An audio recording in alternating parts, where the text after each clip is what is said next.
Ano ba to? Wala lang ba tong plastic o talagang ganito to? Invisible? Invisible!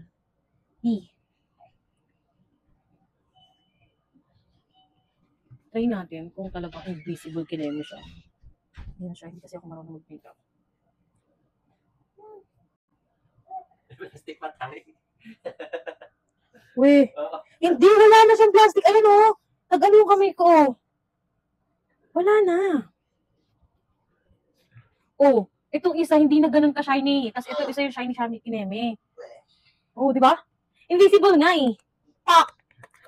Super invisible. Hindi mo akalain na meron talaga. Oh, nasira ko siya ng bongga. Kasi akala ko meron. Ayan. So, ayan. Ito yung meron at ito yung wala. So, ito, shiny kineme pa. At ito yung wala. At ito yung meron. Ayan siya.